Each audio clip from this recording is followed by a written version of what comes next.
उत्तर प्रदेश के एक छोटे से गांव में रामू नाम का एक गरीब किसान रहता था। उसका घर मिट्टी का था और परिवार में उसकी पत्नी गीता और एक छोटा बेटा मोहन था। रामू बहुत मेहनती था, लेकिन उसकी किस्मत हमेशा उसका साथ नहीं देती थी। कभी बारिश कम हो जाती तो कभी फसल में कीड़े लग जाते। कई बार तो ऐसा होता कि पूरे दिन मेहनत करने के बाद भी घर में 2 वक्त की रोटी मुश्किल से बन पाती। एक शाम रामू खेत से थका हारा घर लौटा। उसके चेहरे पर चिंता साफ दिखाई दे रही थी। गीता ने पूछा, क्या हुआ जी, आज फिर उदास लग रहे हो? रामू ने गहरी सांस ली। फसल पूरी तरह बर्बाद हो गई है। अब समझ नहीं आता कि घर का खर्च कैसे चलेगा। मोहन भी पास बैठा था। वह बोला, पिताजी, भगवान हमारी मदद क्यों नहीं करते? रामू ने बेटे के सिर पर हाथ फेरते हुए कहा, बेटा, भगवान देर से मदद करते हैं, लेकिन करते जरूर हैं। उस रात पूरा परिवार भूखे पेट सो गया। अगले दिन रामू लकड़ियां काटने जंगल गया। दोपहर के समय उसने देखा कि एक बूढ़ी औरत रास्ते में बेहोश पड़ी हुई है। रामू तुरंत उसके पास गया। अम्मा जी, क्या हुआ आपको? उसने अपनी पानी की बोतल से बूढ़ी औरत को पानी पिलाया। कुछ देर बाद बूढ़ी औरत को होश आया। बेटा, तुमने मेरी जान बचा ली। रामू बोला, ये तो मेरा फर्ज था अम्मा जी। बूढ़ी औरत मुस्कुराई। मैं तुम्हारी गरीबी जानती हूं। तुम्हारा दिल बहुत साफ है, इसलिए मैं तुम्हें एक उपहार दूंगी। इतना कहकर उसने अपनी झोली से एक छोटी सी घंटी निकाली। कल सुबह गांव के बाहर पुराने बरगद के पेड़ के पास जाना। वहां तुम्हें एक गाय मिलेगी। उसका अच्छी तरह ध्यान रखना। रामू कुछ समझ पाता, उससे पहले ही बूढ़ी औरत गायब हो गई। रामू हैरान रह गया। ये क्या हुआ? क्या मैं सपना देख रहा हूँ? अगली सुबह रामू बरगद के पेड़ के पास पहुंचा। वहां सचमुच एक सुंदर सफेद गाय खड़ी थी। उसकी आंखें चमक रही थीं और गले में सुनहरी घंटी बंधी हुई थी। रामू धीरे धीरे उसके पास गया। गाय ने प्यार से उसकी ओर देखा। अचानक गाय बोल उठी, रामू, डरना मत, मैं तुम्हारी मदद करने आई हूँ। रामू की आंखें फटी रह गईं। अरे, तुम बोल सकती हो? गाय मुस्कुराई। हाँ, मैं जादुई गाय हूँ, लेकिन याद रखना, मैं केवल अच्छे लोगों की मदद करती हूँ। रामू खुशी से झूम उठा। वह गाय को अपने घर ले आया। गीता और मोहन भी गाय को देखकर बहुत खुश हुए। अगली सुबह गाय ने कहा, रामू, एक खाली बाल्टी लेकर आओ। रामू बाल्टी ले आया। गाय ने उसमें दूध देना शुरू किया, लेकिन यह कोई साधारण दूध नहीं था। दूध के साथ साथ उसमें सोने के छोटे छोटे सिक्के गिरने लगे। रामू और गीता हैरान रह गए। गाय बोली, ये धन केवल जरूरत के लिए उपयोग करना, लालच मत करना।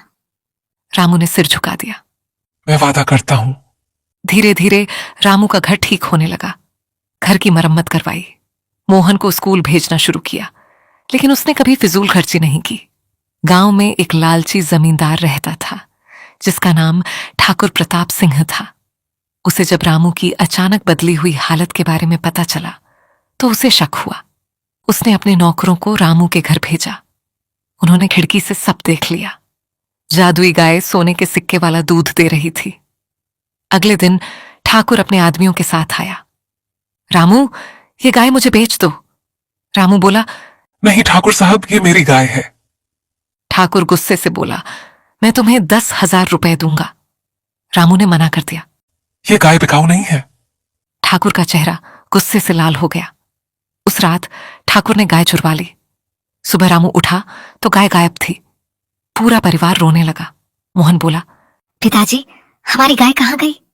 रामू समझ गया कि यह ठाकुर का काम है। उधर ठाकुर अपनी हवेली में बहुत खुश था।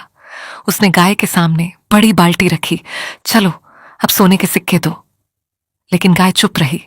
ठाकुर चिल्लाया, दूध दो। अचानक गाय की आंखें लाल हो गईं।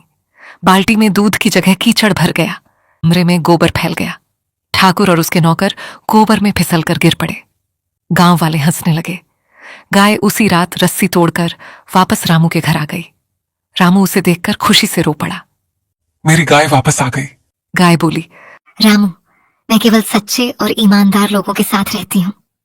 अगले दिन ठाकुर शर्मिंदा होकर रामू के घर आया। मुझे माफ कर दो रामू, मैंने लालच में आकर बहुत बड़ी गलती की। रामू ने कहा।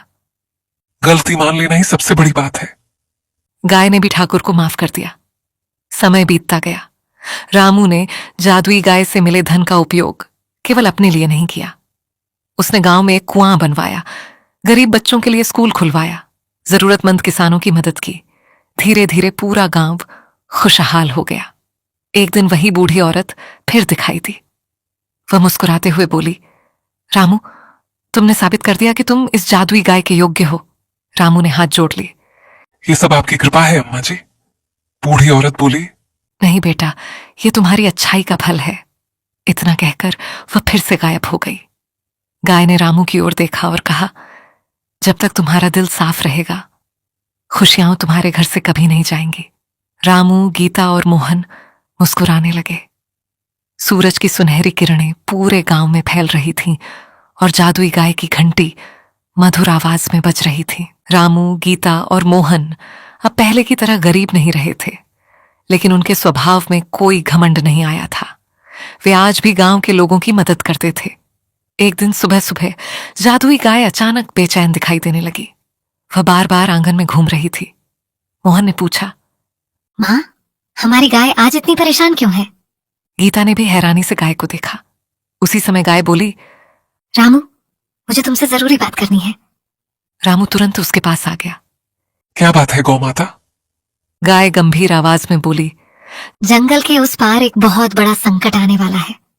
अगर उसे नहीं रोका गया तो पूरा गांव बर्बाद हो जाएगा। रामू घबरा गया। कैसा संकट? गाय बोली, एक दुष्ट तांत्रिक वर्षों से एक गुफा में छिपा हुआ है। वह अपनी काली शक्तियों से पूरे इलाके पर कब्जा करना चाहता है। यह सुनकर सभी डर गए। मोहन बोला, पिताजी, हमें कुछ करना होगा। रामू ने हिम्मत जुटाई। हाँ बेटा, हम गांव को खतरे में नहीं छोड़ सकते। अगले दिन रामू, मोहन और जादुई गाय जंगल की ओर निकल पड़े। जंगल पहले से ज्यादा डरावना लग रहा था। अजीब अजीब आवाजें सुनाई दे रही थीं। चलते चलते वे एक पुराने मंदिर के पास पहुंचे। मंदिर पूरी तरह टूटा हुआ था। अचानक वहां एक साधु प्रकट हुआ। लंबी सफेद दाढ़ी और चमकती आंखें। साधु ने कहा, मैं तुम्हारा इंतजार कर रहा था। रामू ने हाथ जोड़ लिए। महाराज, क्या आप जानते हैं कि हम यहाँ क्यों आए हैं? साधु मुस्कुराए। हां, तुम उस तांत्रिक को रोकने आए हो। फिर उन्होंने अपनी झोली से एक चमकता हुआ त्रिशूल निकाला। इसे अपने साथ रखो, ये बुरी शक्तियों को कमजोर कर देगा। रामू ने आदर से त्रिशूल ले लिया। कई घंटों की यात्रा के बाद वे एक विशाल पहाड़ के पास पहुंचे। पहाड़ के नीचे एक काली गुफा थी। गुफा के अंदर से लाल रोशनी निकल रही थी। अचानक जोरदार हंसी गूंजी। एक लंबा काला चोगा पहने तांत्रिक उनके सामने आ गया। उसकी आंखें अंगारों की तरह चमक रही थीं। तो तुम लोग मुझे रोकने आए हो? रामू ने साहस दिखाते हुए कहा। हाँ, हम तुम्हें गांव को नुकसान नहीं पहुंचाने देंगे। तांत्रिक जोर से हंसा। तुम एक साधारण किसान हो, मेरा मुकाबला कैसे करोगे? इतना कहकर उसने अपना डंडा घुमाया। अचानक जमीन से काले धुएं के राक्षस निकल आए। मोहन डर कर पीछे हट गया, लेकिन जादुई गाय आगे बढ़ी। उसकी घंटी तेज आवाज में बजने लगी। घंटी की आवाज सुनते ही धुएं के राक्षस गायब होने लगे। तांत्रिक हैरान रह गया, यह असंभव है।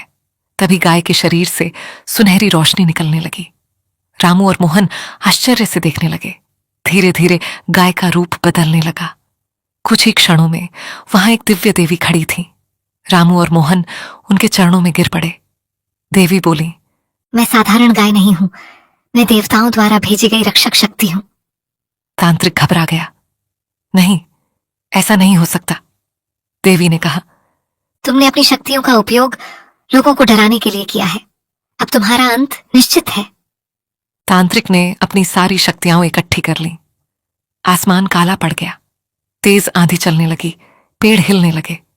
रामू ने साधु द्वारा दिया गया त्रिशूल उठाया। देवी ने कहा, रामू, यह समय साहस दिखाने का है। रामू ने पूरी ताकत से त्रिशूल तांत्रिक की ओर फेंका। त्रिशूल सीधे जाकर तांत्रिक के जादुई डंडे से टकराया।